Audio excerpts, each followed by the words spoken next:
Yeah, there's a very strange sense of terror that comes from knowing exactly what's going to happen to you. There's a strange sense of calm that comes from it also, but in the middle of the night when you can't sleep, sometimes you feel happy knowing what they're trying to do to you, and sometimes you feel terrified knowing what they're trying to do to you. I think I'm very happy. Every single podcast I did previous to this, I hammered the point home, and I made it very clear that they had the intention of trying to put me in jail. I said there's 3 lives. They try and cancel you and slander you and destroy your name. They don't just want you to disappear from the internet. They want you to disappear from the internet in a cloud of shame. They have to shame you, which is why they chose the crimes they did for me, and it's why they usually choose the crimes they choose, because it's heinous.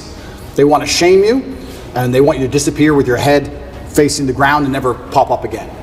Obviously, they attempted to cancel me, and I became more famous than ever before. I even said to you on your podcast, and I said on other podcasts, I said, I think they made a mistake. I think when you have power and you overuse it, what happens is a rebellion. That's how a revolution starts. When you have power, you have to be very, very careful with how you use that power. The second you overuse it, there's a revolution, and we're in Romania, so they know all about that.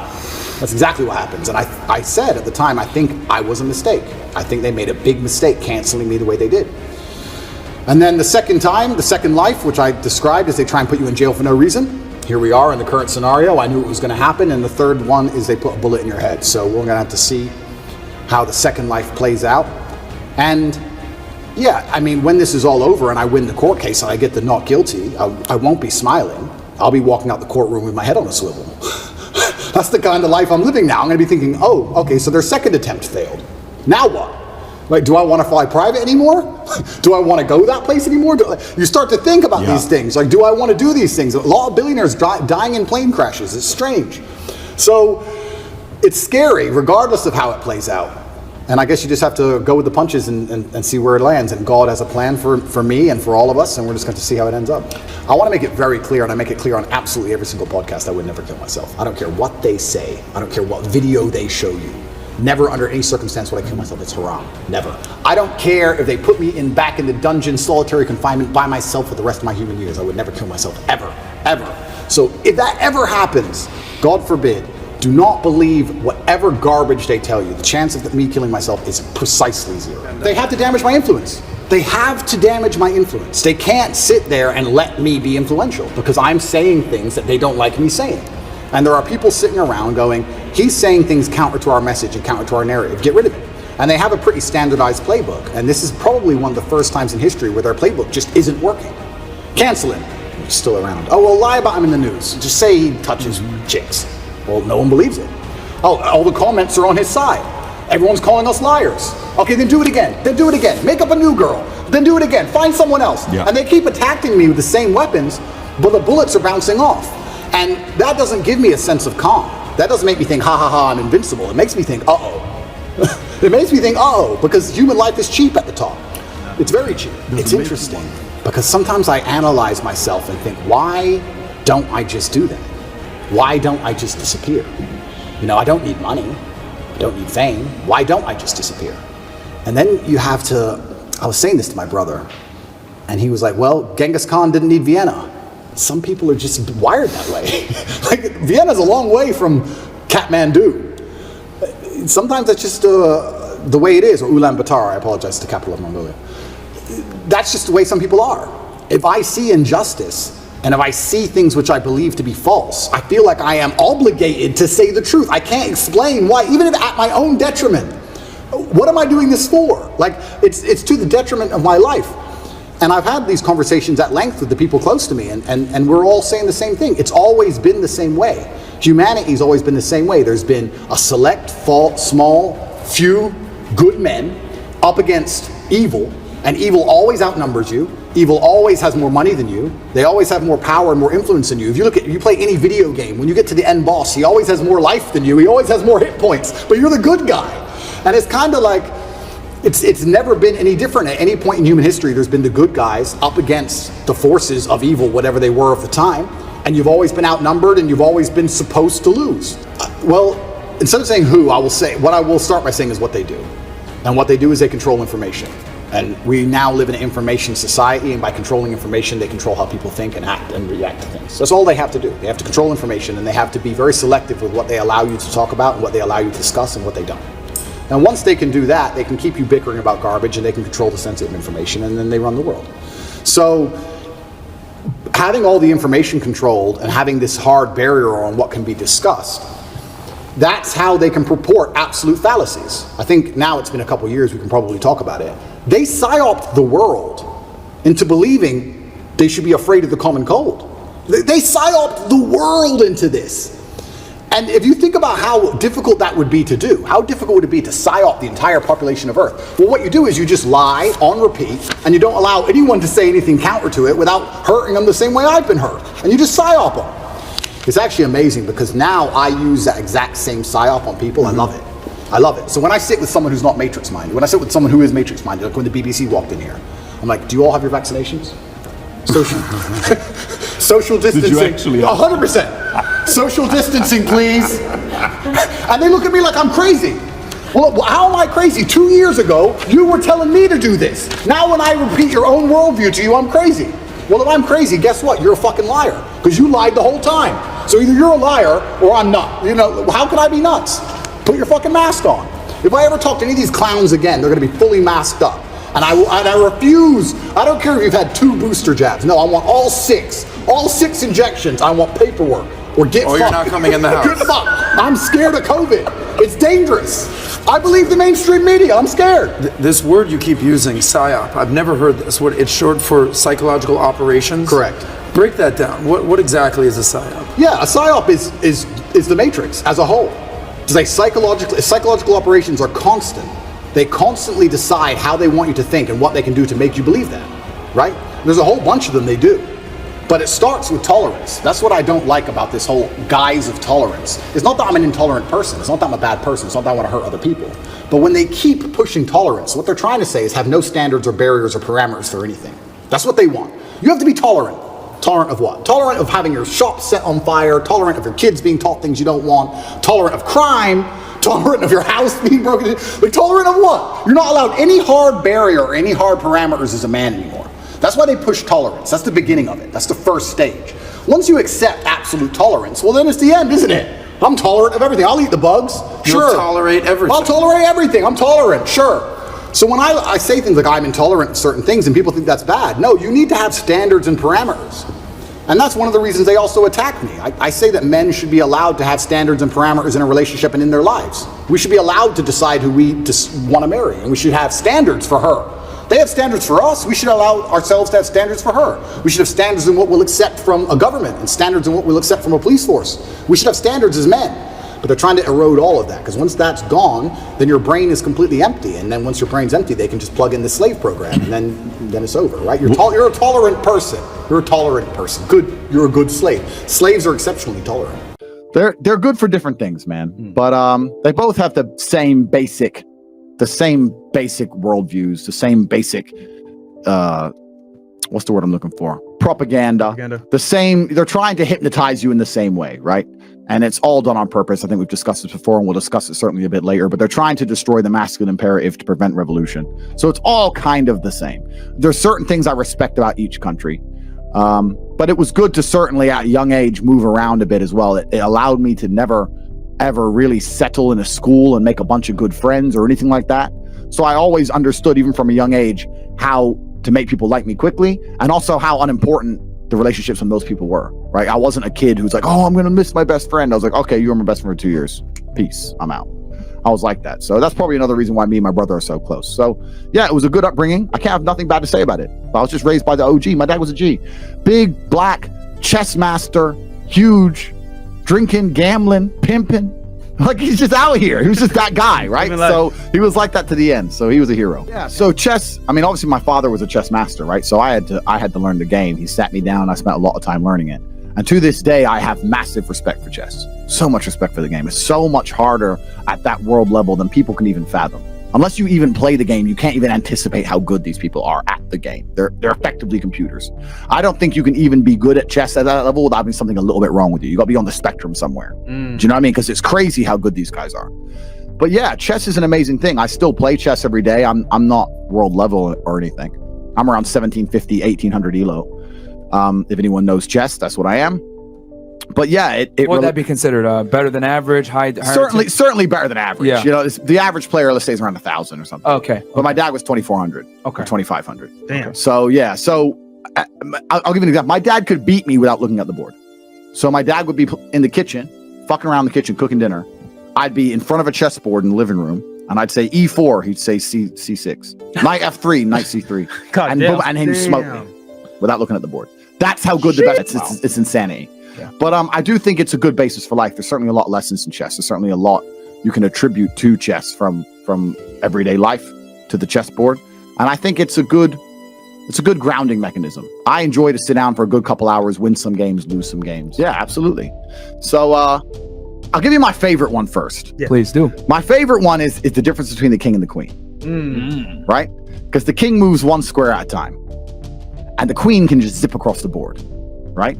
So you're here in Miami. You're partying in Miami. They got all these parties right now. It's Art Basel, blah, blah, blah. You see all these chicks on a boat. For the man to get on that boat, it's one square at a time, right? He has to get a good job. He has to get his taxes right. He has to find a way to leverage credit. He has to meet the guy who sells the boats. He has to go through all this shit stage by stage by stage to finally pull off being on that yacht and having that yacht at the age of 56. A chick, what does she need? Lip fillers? Boom. Zip. On. She gets straight on. That's the difference between the king and the queen. But although the king is slower than the queen, he's the most important piece, right? The king can't die. The queen can die. The queen, sometimes you can be looking at a position and go, this is fucked up. The only way out of this is to sacrifice that bitch. Sometimes you can do it. I'll tell you a very quick story. This is a story I've never told before. When I was, how old was I? 23? When I was 23, I was dating a ballerina. She was the prima ballerina of the Cambridge Ballet School in England. And I had no money. I was a fighter, but I was coming up. I didn't really have any money. And she lived far away, like an hour and a half away, but she used to come see me, and we were good for like a year and a half. I loved this girl. Yeah. And she finished ballet school. She started dancing in clubs in London. She couldn't get any ballet work. Surprise, surprise. Who fucking wants ballet work, right? So she ends up doing like dancing and not stripping, but like dancing in the club, you know. So now she's around all the London money every day. She's out dancing all the time. She's up late every night. She doesn't want to drive an hour and a half to come see me. None of this shit. So we're kind of falling apart a little bit. And she ended up talking to someone famous, David Hay. I don't know who he is, he's a boxer. So David Hay starts texting this bitch, right? Back and forth to the... So anyway, when I finally saw her again, she was like, we had an argument. She's like, well, you know what? You think you're a fighter? This guy, that guy, this guy, that guy. I'm like, look, if you're going to go fuck idiots, at least do it for money. And she's like, what do you mean? I was like, well, if you're going to go fuck idiots, at least get paid because they don't give a fuck about you. Like, if you're going to play this game, at least do it for money. Right. So I had this argument with her back and forth, and I explained to her that these men are just going to use you. If you're going to do it, at least get paid. And when she left the house, Tristan said, why are you telling her to fuck other dudes? I'm like, no, I'm just understanding that in my chess position, I've lost this game. Right. The game is done now. Just sooner or later, she's out. All we do is argue. She's in the club every night. I'm just trying to say, before she leaves, maybe I can get a little bit of money. Yeah. That's the queen sacrifice, right? Right. We broke up 3 months later. I don't know if she fucked him or not, or who she fucked. I don't know. I never spoke to her since. But that's kind of the analogy you have to be able to apply to life. Sometimes chicks gotta go. Yeah. Sometimes they have to go to save the king. And too many dudes, most of the time, men truly lose at life. It's because they've attached themselves to a queen and they won't let her up. They won't sacrifice her. No matter what. I promised I'm going to stick by you. This, our marriage vows, no matter what. And they just stay on that sinking ship till she eventually leaves his ass. Even worse, what most queens do, I don't want to use queens, what most women do nowadays, especially in the West, I see women getting their men in trouble all the time. Do you know how many times I've seen chicks starting fights for their dude to have to mop up? My man's gonna and the man's like, oh, fucking shut up, man. There's 4 of them. Do you know what I mean? Like, even if he's a big dude, he's like, I don't really need this now today. You know what I'm saying? Man, another story. I have so many stories in my life. My life's been cool. Back around the same time, I'm 22, 23 years old, kickboxer. I was British champion. I wasn't world champion at the time. It was 4 a.m. The club just ended. I was in a chicken and chip shop. It's an English thing. They sell like fries and fried chicken and they're open 24 hours. Like, yeah, something like that. And there's a long line. An Audi with tinted windows pulls up. These 3 big black guys get out, push it straight in front of the whole line, go straight up to the front, cut in front of 5 people and start ordering. My girl goes to me, we've been waiting here ages. I said, shut the fuck up. Shut the fuck up. She goes, you're just going to let them push in? I said, shut the fuck up. So I made her be quiet, right? Anyway, the man two in front of me, not this guy, the guy here, he couldn't tell this bitch to shut up. She's like, excuse me, there's a line. And the guy turns around and goes, you think I don't see the fucking line? I don't care about a fucking line. So she starts running her mouth. Bro, this dude knocked her the fuck out. Oh, man. Whack, clean, out cold. By the time her man looked at her and looked back up, boom, sparked, done. Whoa. Both of them. And I stood there and watched both of them just laid out clean. Yeah, fatalities, bro. It was, I wouldn't be surprised if they both have permanent damage. It was bad. The three dudes who ordered the chicken and chips didn't even take their food. They started laughing, walked back out, got in the car. And I turned around and said to my girl, you see, some people are just ready to fucking go to jail. Some people are ready to kill people over fucking nothing. You want me to fight? Oh yeah, I can fight, but what am I fighting these three dudes for? What, fries? Yeah. What, fries and a 10-minute delay? Damn. Man, and this is what bitches will get you into this shit. Yeah. Bitches will get you into this shit fast. And that's why when I see dudes saying, oh yeah, she's just my friend, you're hanging around with girls and they're not even giving you pussy and they might get your ass killed. What the fuck is wrong with you, man? Girls are a liability. They're a liability to have around you because you have a duty to protect them in some regard. I curate my experience very, very carefully.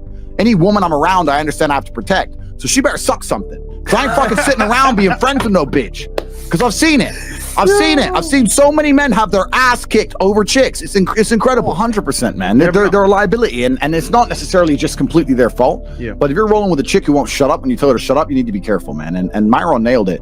There's a big difference between fighting and violence. Yeah. Like, I'm a professional fighter, right? I know how to fight. But fighting and violence are different things. Yep. If I wanted to get violent on somebody, I just run them the fuck over. Like, forget fighting, right? If somebody who hurt my family was on the sidewalk, I'm not gonna get out and fight the guy. I'm just gonna just run him over my fucking truck. We'll talk about violence. Because if you rely on the government for food stamps, then you can't argue with the government, can you? So that's what they want. So anyone who believes in the Matrix and believes in media and believes in the lies they're told, anyone who sits there and goes, that's true, that it's literally designed to make you broke. That's why it's all a scam. Do your GCSEs, do your A-levels, get in debt, go to uni, get out, get a shit job, get a mortgage. Don't worry, when you've paid that mortgage off when you're 61, then you'll have enough money to go to Spain for holiday. Then your pension comes. Oh, government doesn't have the pension money anymore. Funny enough, hedge fund stole it. Oops-de-doops. And then you wake up one day and go, whoa, I just got fucked. So the whole scam, the whole story is a lie because they want you broke. They don't want you rich. If you're rich, you won't listen to them. So all of it's a fucking lie. And intrinsically, we all know this, right? When I pull up in one of my dirty cars to a gas station and people look at me and they see a Lambo or a Ferrari or a Bugatti or a Koenigsegg, whatever I'm driving, nobody goes, wow, he went to school. No, they think drug dealer, gangster. They're thinking he broke the rules because anyone who follows the rules doesn't get shit. It's all a scam. It's all a fucking lie. So the slave minds are fucked, but those are the only ones who are too stupid to make money. Anybody who understands that the Matrix is lying to them is smart enough. So very small percent are too stupid. Inside of our school, at the height of it, before the Matrix attack, we're relaunching now, we had 175,000 students. Wow. When we had 175,000 students, maybe 2,000 we kicked out for being too stupid. It's step by step. Do this, do that, do this, and don't be lazy. Fuck, it's not that hard, right? So stupid's not the problem. So we have people who are lazy, very few are stupid, but the majority, the main reason most people are broke is because they are arrogant. I will sit here and say all the things I've said. I will do this, take time out of my life for free. Somebody at home will watch and digest it for free. They will agree with the things that are being said, or at least be entertained enough to continue to watch. And then I'll say, I'll teach you how to make money online. CobraTape.com, you can join the real world. And they'll sit there and go, nah, I'll do it myself. They're arrogant. They have these egos from fuck knows where because they didn't earn it. And they're just too arrogant to listen to anybody. I became world champion by listening to my coach. I didn't become world champion by walking in and saying, I'll do it myself. That's not how you get anywhere in life. You have to listen. If Mike Tyson were to walk in, or if Elon Musk were to walk in here and talk to me about money, I wouldn't be sitting there going, I can do that. I'd be like, oh, Mr. Elon, richest man in the world. Hello, very nice to meet you. Please, even though I already understand I don't want to launch a car brand or put rockets in space, please, you must know some things I don't know. How do you deal with the currency fluctuations? Does inflation impact how much it costs for you to send a rocket into space? Like, I'd ask him something that's useful, right? But some people are so brutally arrogant that they'll sit here and they'll listen to all the things I say, and they'll agree that I'm intelligent, they'll agree I'm massively successful, but they'll sit there and go, yeah, but you know what? I'll do it myself. I don't want to join that school. I'll do it myself. They're arrogant. Everybody's fucking arrogant. I sit with people who I used to go to school with from Luton who are still broke and tell them how to make money. And you know what they do? They answer back. Yeah, but it's not that simple because the wife gets the kid, and you know what? And I don't like to do things that way. The way I like to work, the way you like to work is why you're fucking broke. So what the fuck are you talking about? You just sat here and wasted 10 minutes of my time. I told you how to take your business of painting and decorating or whatever the fuck you're doing and make a serious amount of money, and now you're telling me the way you like to work? Then stay fucking broke. The fuck you want me to do? What level of arrogance? But this is people. They'll sit with a multi-millionaire and tell you their view. Oh, I think that know when you're out qualified and accept it and learn. So we all do. I can't play piano for shit. If the piano teacher walked in here and said, this is what you do, and I said, well, I like to move my hands this way. What kind of dumbass? But this is the arrogance people operate under. So I'd say 20% of people are lazy, 20 to 25%. A large portion of the world are not lazy. They're actually working exceptionally hard, but they're doing the wrong thing. 5% of people are too stupid. So say 25%, 5% is 30%. But 70% of people are brutally arrogant, and this is why they are poor. That's the truth. Good question. I've talked about this already. It was an unorthodox strategy. I've talked about it at length, so I won't give the whole story because it's too long. But I identified a gap, I identified a market, I approached the scenario and the situation extremely professionally, and I worked exceptionally hard. I made my first $1 million. So my first millions came from owning a webcam studio. So I saw a little advertisement in the corner of a webpage saying, talk to live girls now. I've never been a porn guy, I'm not interested in that shit, but I was like, that's interesting. I know some girls who need some money. Boom, boom, boom. I put together this apparatus, extremely professional, no fucking sexual misconduct, no Dan Bilzerian, no threesomes, nothing. Very professional. 50-somes if it's down. Very professional outfit. And I used all my business knowledge and all my life knowledge, and I applied it. I worked 22-hour days, I would say. I got to the point where I was so tired, I said, you know what, give me 20 minutes. And if I could hear the alarm go off, I'd get up. Sometimes I just slept clean through it, and I slept an hour or two. For months and months and months, and I built an empire. I built an insanely large empire at one point. I'm completely out of that business now, but how did I do it? As in, did you sell it? I didn't sell it, I just closed it all down, I moved on. I started making a bunch of money and I found other opportunities. But how did I get that opportunity? Perspicacity. First thing I said, pay attention. I paid attention. I looked at the girl. I'll give you the coffee shop example. This is what I did. I clicked on that advert, I saw the girl sitting there, miserable, waiting for a customer. I thought nobody's gonna buy from an unhappy bitch. These men are, the men who are paying her are trying to escape an unhappy life, or they wouldn't be doing this shit. So when I got my girls online, smile, happy girls get paid. That was the token, that was the slogan. Happy girls get rich. Joking, ha ha ha. Who's you gonna pay? You're gonna pay the girls like, yeah, having a blast. So I paid attention to the competition. I saw an opportunity, just at the coffee shop. So all the things they did wrong, the room was messy, camera quality was shit, just the basic stuff. The way the girl acted and interacted, all that stuff. And I applied it all by paying attention countless hours watching everybody else, finding the way to do it better. So I put the coffee shop and I did it better. So I was absolutely and utterly perspicacious, and that's how you make money. And I did it with that, but I could have done it with anything. And now I do it with everything. The story of me sending a text message via my network and having a coffee shop is a true story. I've been in there maybe twice. I don't even go. And I have mechanisms in place to make sure I'm not robbed too badly, because unfortunately a little bit of cash goes missing. But everything's in place and it makes me money. I don't think I've even drunk my own coffee. I identified, I put together a list. It needs to be like this, like this, like this, like this, like this. I have competent people who work for me, which is very hard to find, but I do. They understand to follow the doctrine to the doctrine, and I'm getting money into a bank account. That's it. And you can do that with literally anything if you have a strong network and you pay attention. You can do anything. Even podcasts. We're doing a podcast right now. You guys are already big and successful at this. I'm telling you, you can look at the biggest podcasts in the world and still see what they're doing right, what they're doing wrong. That's the game. That's the game. And then you have to outcompete everybody else.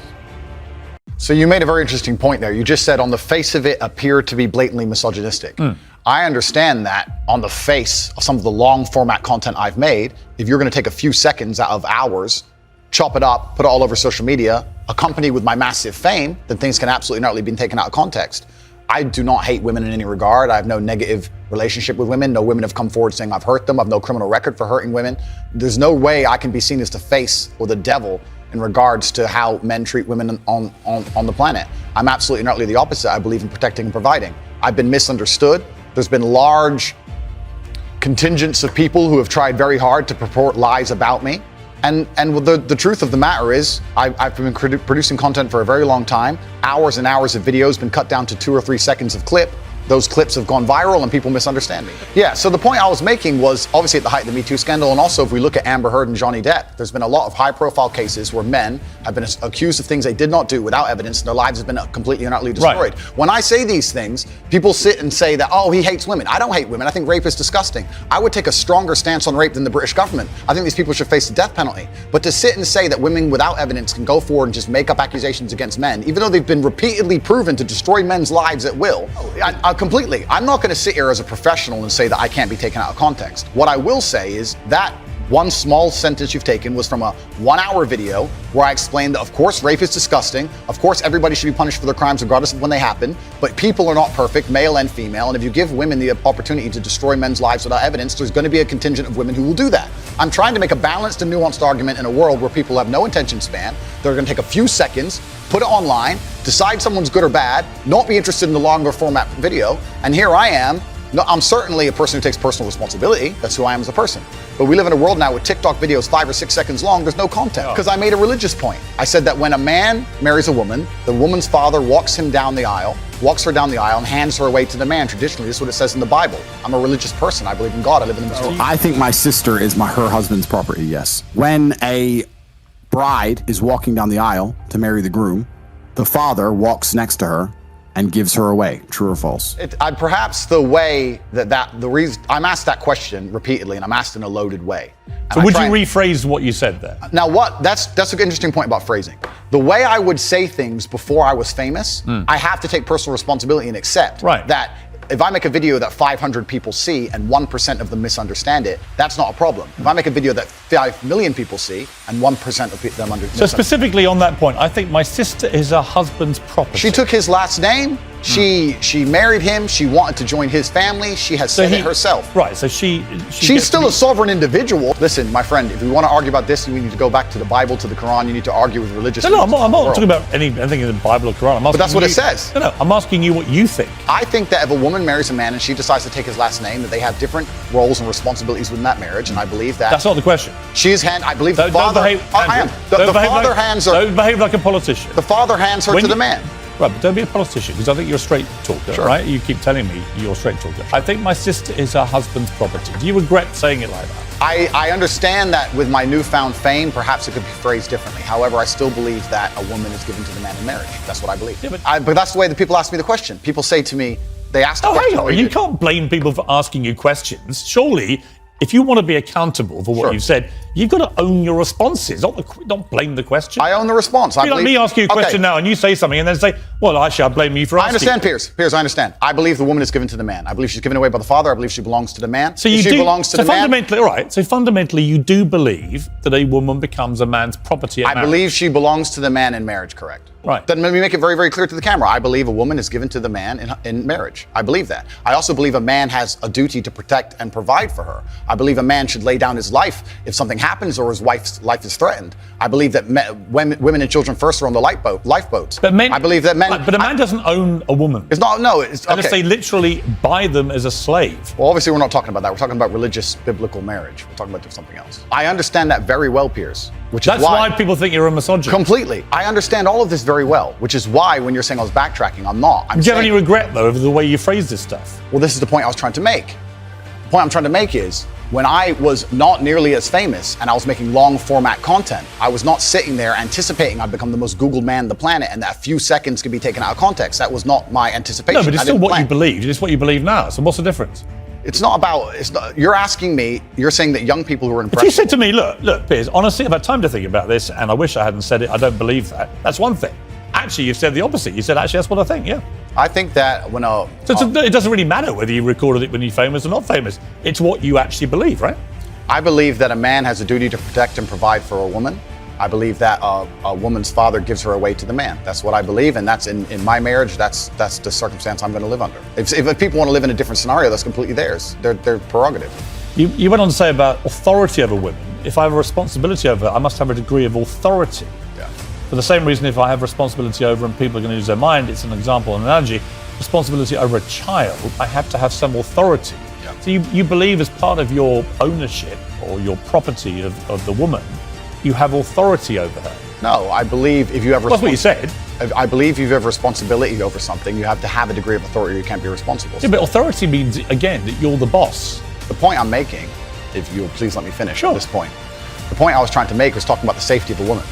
She was walking alone at night, and I was saying, well, I wouldn't let my woman walk alone at night. And they said, well, you're not in charge of her. You don't get to decide what she does. I said, I understand, but if I'm responsible for her safety, and I'm the person who's burdened with making sure she is safe, I have to have the authority to say, don't put yourself in unsafe situations. The two things are linked. Well, you don't have authority. You have you can absolutely have the right to say to the woman you're with, I don't think you should, but ultimately... If she decides, then I can't force her. Right, of so course. authority implies that you have the ability to control someone. No, authority implies that I have the moral right to sit and say that that's an irresponsible thing to do, and I'm responsible for That's not what authority means. Well, I'm not going to, if you think I'm going to lock somebody up in their room, is that what you're implying? No, I don't think you know what authority means. I know what it means. I'm saying that if You just said a different description of what authority if I have responsibility for her safety, then I have to have the authority to tell her not to do unsafe Yeah, things. but authority means that you have some form of control over this woman.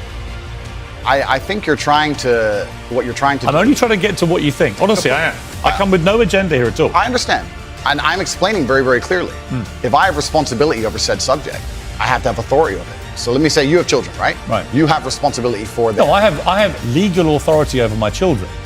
That is very different to having legal authority over my wife or my female partner. Completely. But the point I'm trying to make, So you accept that?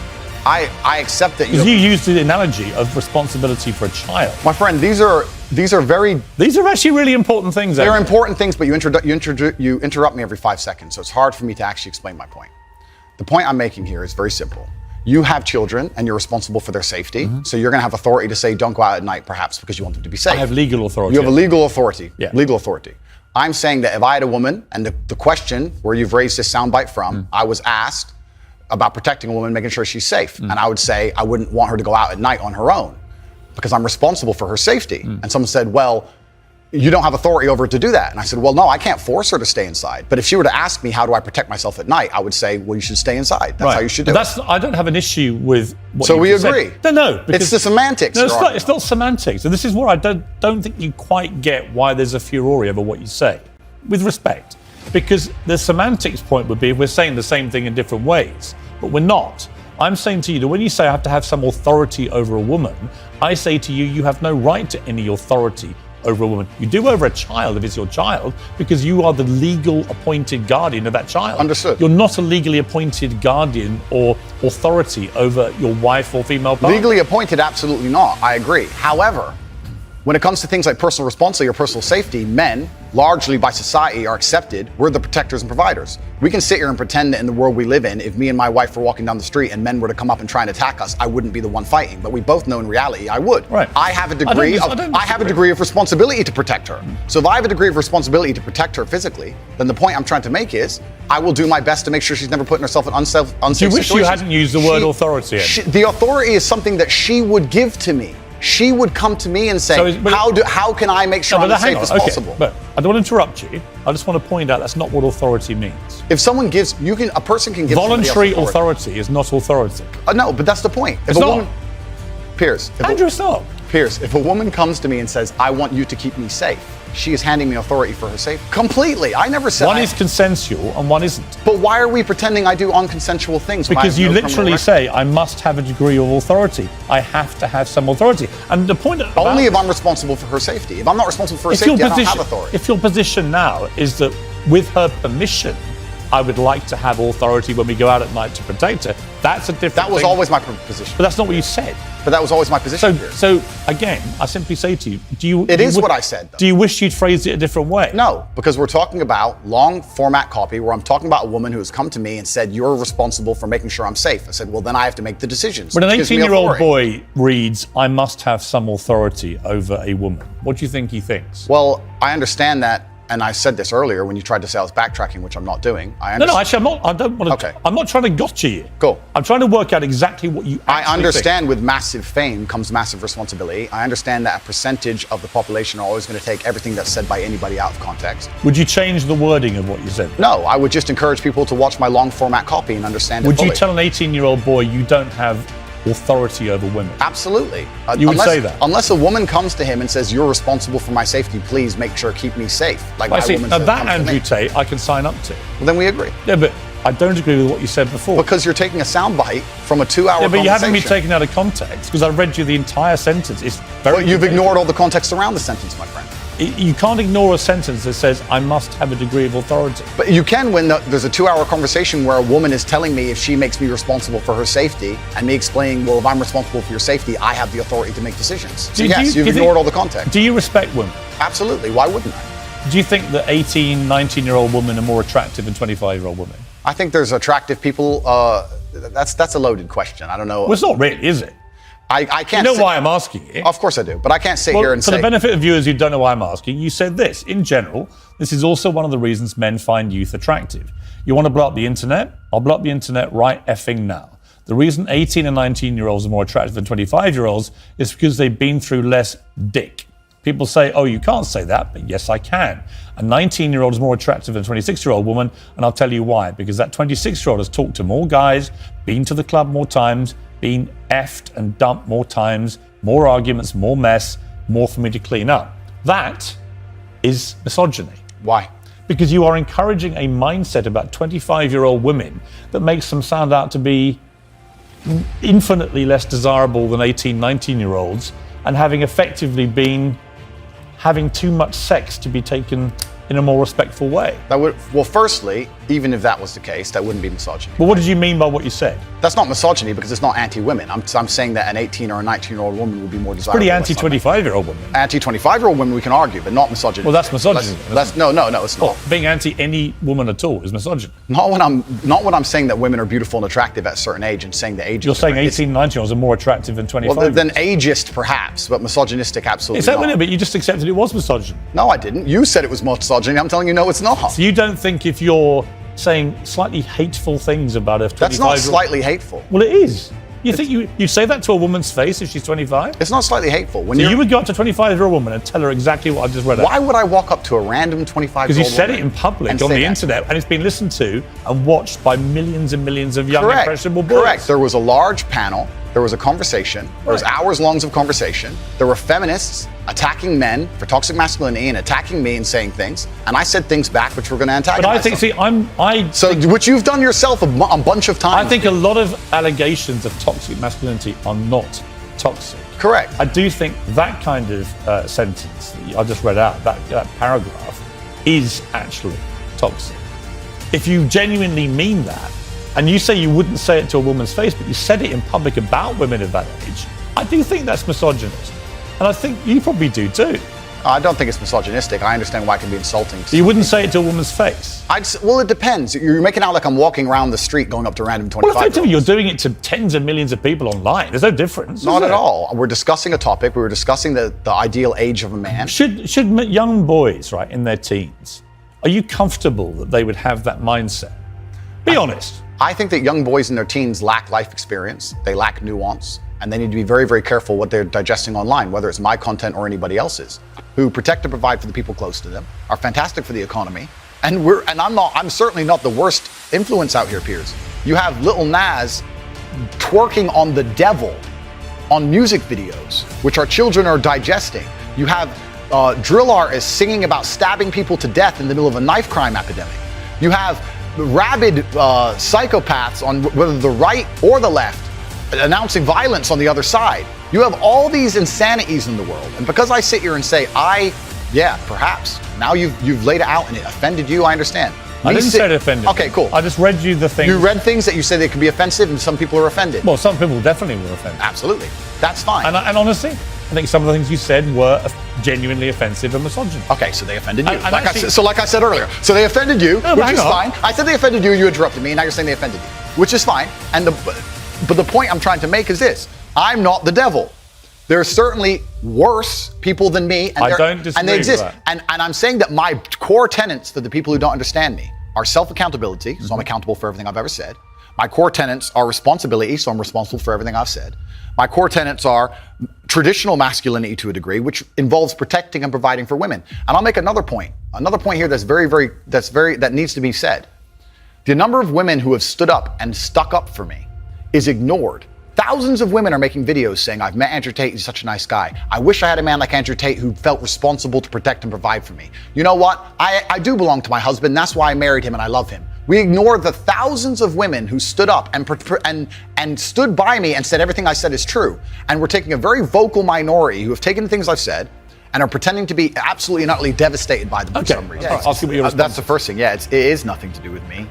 The fact that a 14-year-old girl took her life is truly sad.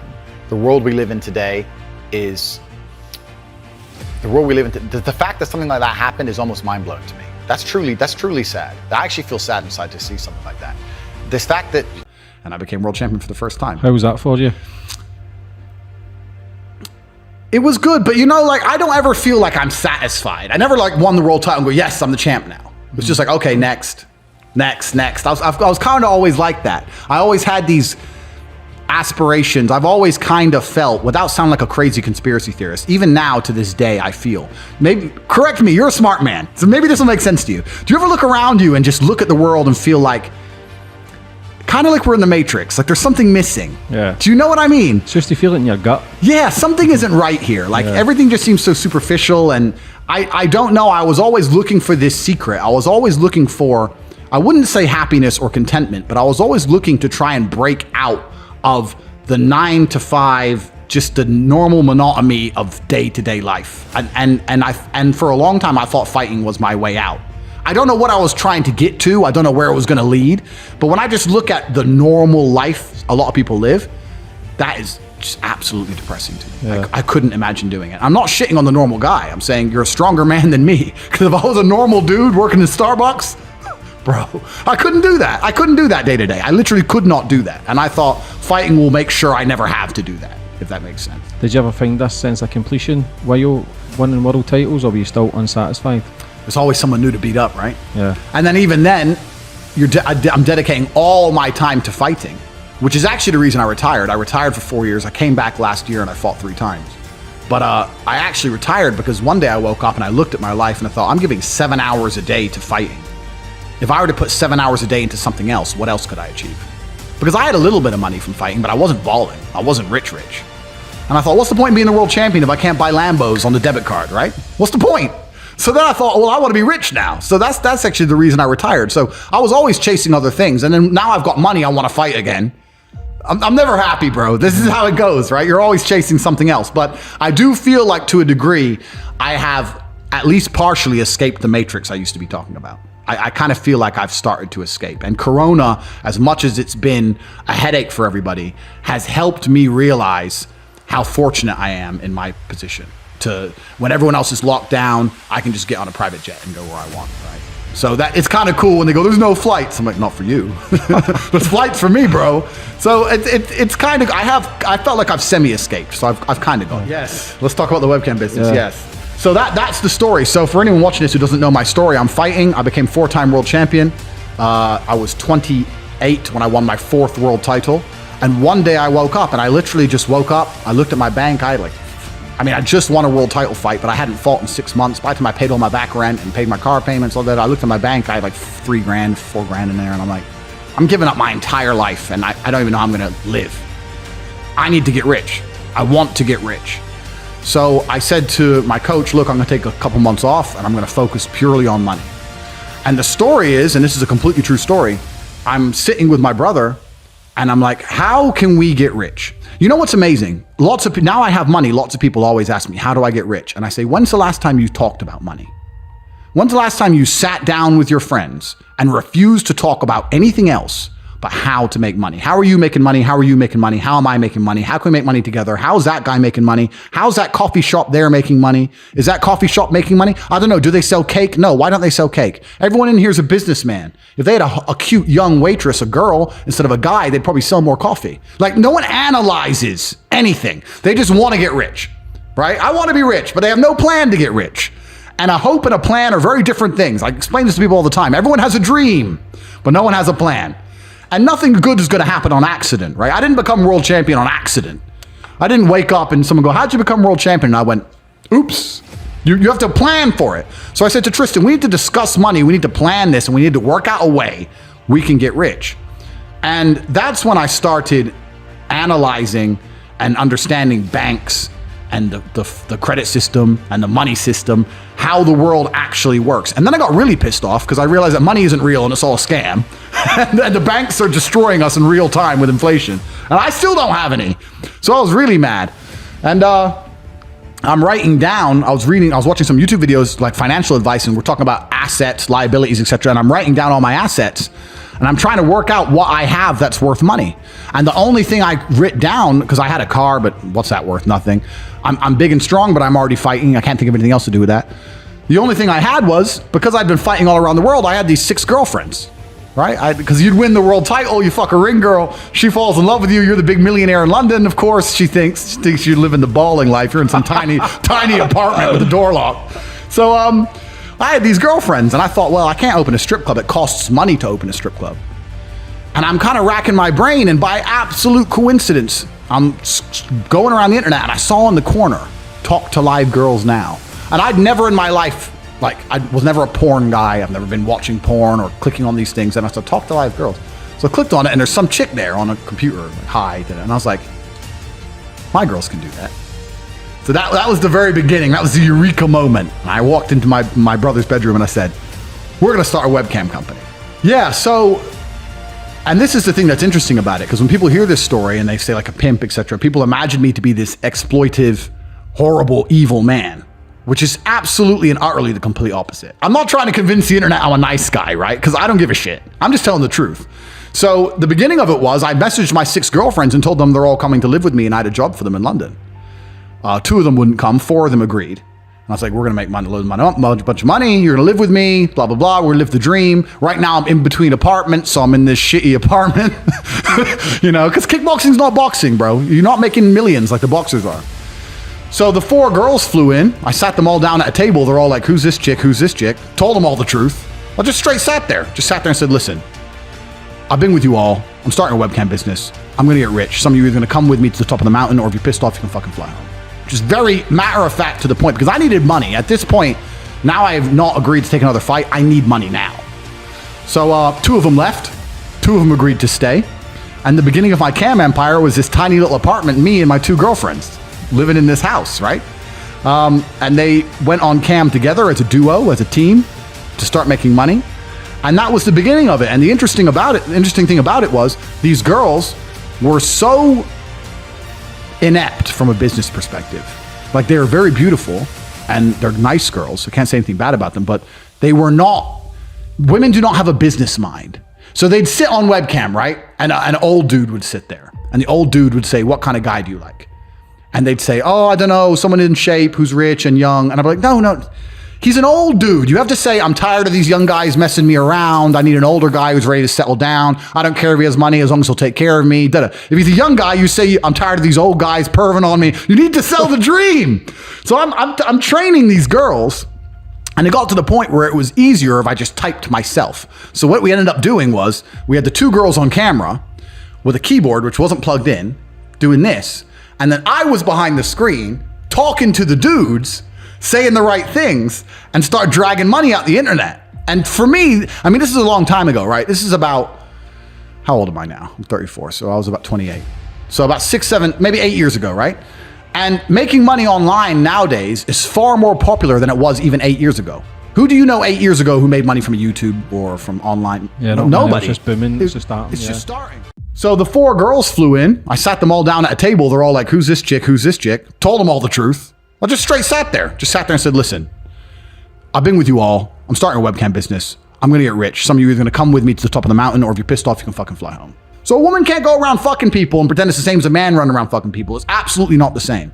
A man can only cheat if he loves someone else. If I have a woman who I truly love, and I go out and fuck, and I come back to her, and I don't care about her, and I only love my girl, that's not cheating. That's exercise. If she even talks to a dude, it's cheating. Because females are emotionally invested. I have no emotional investment. So no, I'm making this very, very clear. Any woman who was with me never even, the only men they spoke to besides me were my brother, and the guys online who were paying them. That is it. They were absolutely loyal to me. And if they weren't, they got fired. And any feminist will disagree with me, but I'll tell you something. Women are loyal to one thing on the planet. And the only thing they're loyal to is the man they want to have sex with. So every time there was a girl who I wasn't sleeping with, she never lasted long. So then I had these 4 big premises, all these overheads, all these managers that got out of control. So I cut down to like a special forces team of around 8 girls. And that's where I made my most money. When I had 4 girlfriends, my brother had 4 girlfriends, me, my brother, 8 women living in one house. And all the women adored us and they obeyed us. And at the peak, I was turning over 400 grand a month. Only an English or an American girl is stupid enough to be a hoe for free. Because over here, they'll be a hoe because they were drunk. They'll just be a hoe because they're dumb.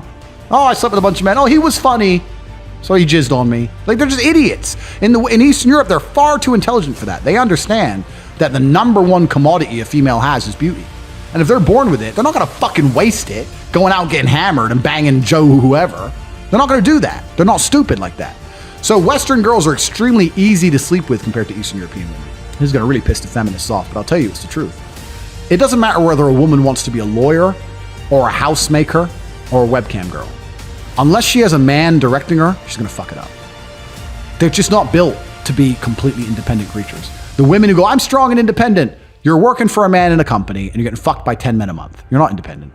It's just a lie. It's a lie. You're just undesirable. That's what you are. There's no such thing as an independent female. They're all relying on a man to some degree. Maybe I'm completely crazy. Maybe I'm full of shit, like you said. Girlfriends, 8 girlfriends. You're making my life sound very, very interesting. You're making my life sound good. Yeah, I do okay, man. I do okay. I just try and live as close as I can to my masculine imperative without hiding who I want to be or what I want to do or letting society program me. And I think if you give a man true free reign, completely be who you want to be, and you don't let society program you, he's going to drive a fast car, he's going to have a bunch of women, he's going to want to have a bunch of money, he's going to do whatever he wants, right? We all want to be free. So I try my very best to be free. What is free to you? That's a good question. And especially in the modern political climate with all this corona, et cetera, I think freedom is being destroyed in real time. Even before corona, freedom is being destroyed. If you look at even very basic things, right? Like freedom of speech. If a man isn't free to say what he thinks in the way he wants to say it, if political correctness or hate speech or whatever, if a man can't even express himself the way he thinks it, is he free? You know? And what they do first is they restrict your speech, because if they restrict your speech, then they can start to restrict your thoughts. If you're not allowed to ever say it, then you're probably not going to think it so often. This is why it's done on purpose. So I don't think that society is very free at all. And I think that in regards to keeping our employment, keeping our money coming in, making sure we don't lose our social medias, every single person has to censor themselves to some degree. And I try very, very best to skirt that line, you know, as far as possible. So I feel free. Freedom is the ability to scream when you want to scream, be angry when you want to be angry, smile when you want to smile, say what you want, do what you want. And that's a very, very rare commodity in the modern world. That's extremely rare. So that's what I would consider free. Yeah. Okay, so yeah, I am half English, half American. My father was in the Air Force. He was based at Chick Sands in the UK. He met my mother. They were fortunate enough to have this perfect child you see in front of you. I have a brother and a sister. We moved back to America, and I lived the first 10 years of my life in the United States. And my father was a chess master. That was his job. After he retired from the Air Force, he was a professional chess player. So I grew up around professional chess players, which is kind of an unusual climate to grow up in, because you're growing up around all these ultra intelligent, semi-autistic, they're weirdos, right? Yeah. You can't be that good at chess and be normal, right? They're like human calculators. They're all a bit strange. And you have ex-KGB members and like math nerds, and it's just a very weird kind of climate. And my father was a chess master, but my father was very unique because my father was also a professional wrestler and had physicality. So you have like a bunch of dorks. Then you have my dad, this big black dude, and he's like competing in the chess world. So I grew up in a very kind of strange world, and I was a professional chess player. I was on my path to being a professional chess player. At the age of 5, I was the state chess champion for Indiana, and I was the best ranked player under the age of 10, and I was on my way. So I played chess for the early part of my life, and then at the age of 11, my mother and father split up. My mom took me back to Luton. Great place. Lovely. Mm-hmm. So from the age of 11, I grew up in Luton. So that's the very beginning of the story. And A lot's happened between now and then, and here I am. Yeah, that's a good question. And a lot of people talk about how stressful it was that their parents broke up. And I mean, obviously I was very, very young. I don't think I was necessarily too upset by it. You know, I was still, my father was very realistic with me, and he said, look, I'm still going to see you, but you're going to England. It is what it is. So I don't think I was particularly upset by it. I definitely wouldn't say I was traumatized by it. But it did alter my life trajectory because I lost my chess coach. Up until then, I played chess 3-4 hours a day. It's all I did was chess, chess, chess. When we left, not only is there no chess scene in England like there's in America. In America, there's lots of chess in the schools and these kind of things. There's no chess scene, plus I had no coach. So for a while, I was kind of lost, I would say. I had 4 hours free a day that I never used to previously have. And, I mean, I didn't get into too much trouble or too much mischief, but I was certainly a bit, how can I replace this thing I used to do all of the time? What did you replace it with? I ended up replacing it with fighting. Yeah, from a young age. From around about 15, 16, I started kickboxing. And I think that fighting and chess are extremely similar. To me, they aligned. They fulfilled the same gaps in my psyche, right? People always say, how did you go from being a chess player, which everyone sees as geeky, to a kickboxer? And I said, well, chess is one-on-one battle, right? That's all it is. There's no luck involved. There's no team. There's no wind that can blow the ball. There's no, it's one-on-one. It's a fight. If you lose, you messed up. And fighting feels the same for me. So for me, I thought, well, okay, I can't learn chess well enough without a coach. And I can't find a coach in the UK who I trust to teach me chess, but I can find a coach who can teach me to kick people's ass. So that's kind of how it started. How did you end up going through the ranks and winning world titles? Fighting's kind of weird, right? I think if you talk to any fighter, everyone who starts, I mean, lots of people say they had aspirations of being the world title or the world champion at the beginning. I just turned up to training one step at a time, right? I just wanted to be good. So my coach said, you have to train 7 times a week. I said, okay. So I just obeyed. I was just a worker ant. I just did as I was told. And then you win, and you win again, and you win again, and you get a title shot, you win, and before you know it, you get up there. My first ever world title fight was on 3 days' notice. So someone pulled out, and I had 3 days' notice. I had to lose 9 kilo in 3 days. I turned up, obviously was completely destroyed from the weight cut. Everyone expected me to lose. And I won. But they gave and I'll say I won because I did win. They gave the decision to the other guy. It was in France, and it was in Paris, and it was me against the French world champion. They gave it to him. But I whooped his ass, right? And we submitted the video to the ISKA, the organization, and they demanded a rematch because it was so obvious I won. And we fought again, and without the big weight cut problem, I knocked him out in the 8th. You know, violence is a very different thing. And women don't understand the difference between fighting and pure violence. And they also, you're completely right, they don't understand the true physical difference between a man and a woman. Yeah. All this female self-defense, I can fight too, it's all bullshit. It's complete garbage. A man who's genuinely enraged, you don't stand a chance. I'm sorry, the best thing you can do is scream and run. I'll tell you another example. Even a teenage boy. Oh, no, you don't stand a chance. Destroy a grown woman. I had a girl who did self-defense classes. This is like a couple years ago. And she goes, oh, you're a kickboxer. I want to show you like my self-defense. And if you grab me, I do this, I do this, I do this. I said, listen, bitch, if I grab you and you start trying to be a little ninja, what I'm going to do is I'm going to fucking smash you. Whack, whack, whack, whack. Done. Now your whole face is busted. Like you're forgetting the part of the equation where I just beat you up for like 3 seconds and you're done. Now drag your ass to the bushes. What the fuck you talking about? It's garbage, man. I'll give you another example of a guy I saw get fucked up because of his chick. I was outside a club in England. And one more thing for the American guys watching this. Anyone who thinks England's like, you know, nice suits and little posh people. England, bro, England's violent. Very dangerous. Very dangerous. I would actually say, although you have guns here, I'd say the mentality as a whole is more dangerous there. People are about it. They're just a crazy island, and they always have been. So it's a very dangerous place. Yeah. Chef G. Yeah. I have it missing here. I don't know if you can zoom in. My finger came off from a blade. Oh, shit. All the way off, yeah. Oh, wow. That's a long story. I was walking to a car late at night. And I was arguing with I don't know if you can see the scar there. It had to be sewn back on. God damn. So I'm mixing stories now. But yeah, I had arguments with the guy by text. He stopped replying. 2 days later, as I walked to my car at night, they tried to kill me. And that also shows a lot about intent, right? Because with intent, they don't threaten. That shows you how, you know, I was arguing with the guy and he goes, all right, just stop replying. And that shows true intent because he tried to kill me. That's another story I can't say on Fresh and Fit. But I saw a dude get knocked the fuck out again. Even when women have the best intentions, they're a liability. I saw a guy outside a nightclub. He's arguing with another guy. His chick's in the way going, leave it, stop, don't do it, be in the way, being a fucking idiot.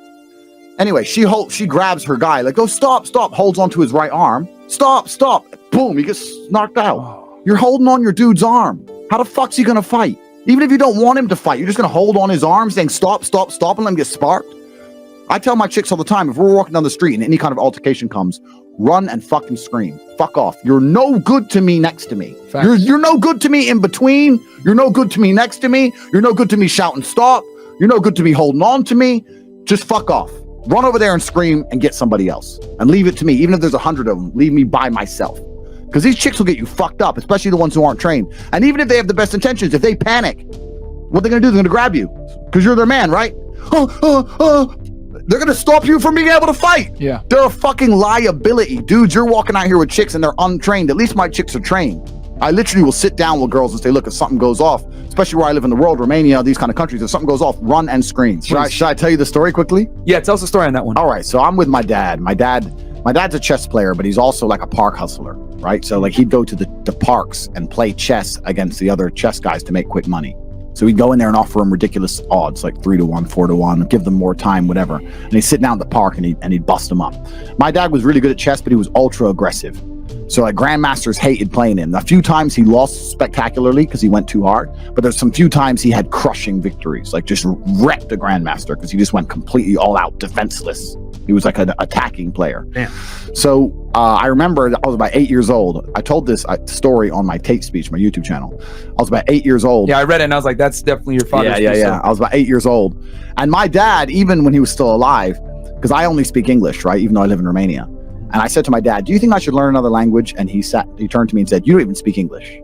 And what he meant is most people don't even have a grasp of the English language. Think how many words are in English you don't even know, right? So what he was saying to me is you don't need to learn anything else. You need to learn English, which was funny.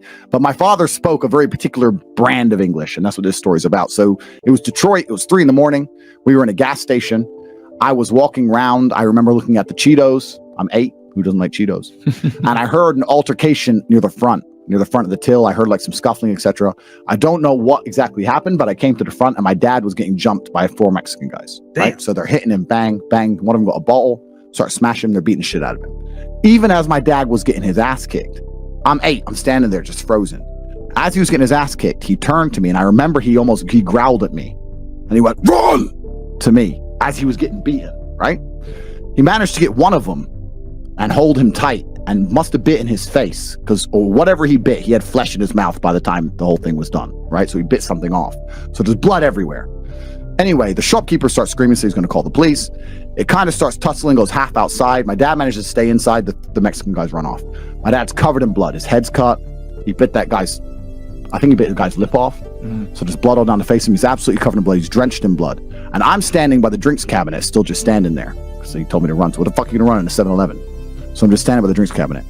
He said, son. So I came over there. My dad's standing there. He's talking to the shopkeeper. The shopkeeper was Korean, saying, it wasn't your fault, blah, blah, blah. Anyway, police come. And the police look through the CCTV. They see that my dad fought all these guys off. And the police officer said, so what's your job? What do you do? When he was taking the statement. My dad said, I'm a chess player. And the police officer said, chess player? Maybe you should be something else. And my dad replied, my unmatched perspicacity, coupled with sheer indefatigability, makes me a feared opponent in any realm of human endeavor. It's just carried on right in the report. But what my dad was saying, unmatched perspicacity. Perspicacity is the ability to perceive, right? Perception. My unmatched perception. Indefatigability is the inability to become tired. So he's saying I have unmatched perception and I never become tired. And that's why I'm a feared opponent in any realm of human endeavor. And I remember that quote from when I was 8 years old. Wow. That's a badass way to talk. I'm jealous to this day. damn. People think I'm good on my podcast. That's how my dad just spoke through life. He's just been rattled to the brain. And that's how he gives a police report. Like, yeah, my unmatched perspicacity coupled with sheer indefatigability makes me a feared opponent in any realm of human endeavor. Yeah. Damn. So when I was a child, I was playing chess all the time with my father. I was the state chess champion of Indiana. I was on my way to become a grandmaster. And then when my mother and father decided to break up, we decided to move back to England because England has a social housing program, right? In America, you're broke. But in England, you can get a house, you get a bit of food, that kind of stuff. It's actually kind of crazy, not to get political, but Americans, especially the conservatives, are constantly harping on about, we don't want this to become a socialist country. And they call Europe socialist countries. But the tax rate in England is about the same as here. And there you get free health care, a free house if you're broke. What do they give you in America? Nothing. They're too busy bombing countries. Stupid. So so we moved back over there. My dad, Andrew is American for you guys that are wondering. American. Yeah. He's I'm American and yeah. he's British, guys. Yeah, so I'm half. So my dad stayed here in America, so I lost my chess coach. And it's hard to stay dedicated and stay good without a coach, right? So for a long time, I played a bit of chess. I did a little bit back and forth, etc. And when I realized I needed probably 13, 14, I was missing all that time I spent playing chess. I was looking for something that was similar, and I ended up choosing fighting. I started with karate. I got a black belt in Shotokan, and I moved on to kickboxing, and I fought K1, and I've had MMA fights as well. So to me, they're very, very similar. They're one-on-one. There's no luck involved. I didn't want a team sport, because in a team sport, you can have a bad day, still win, a good day, still lose. No, I want it all on the line, right? I didn't want a sport with any luck. That's the thing about chess. It doesn't matter how well you played. It doesn't matter how nearly perfect the game was. If you lost, at some point, you made a mistake. Even if you can't identify it, at some point, you have made a mistake. And that's a fantastic metaphor for life as well. Because there's so many people out here who don't take responsibility, and they'll come along and go, well, COVID happened, that's why I lost all my money. No, I don't buy that. I don't give a shit what happened. At some point, you did not diversify. You did not prepare yourself. You made a mistake.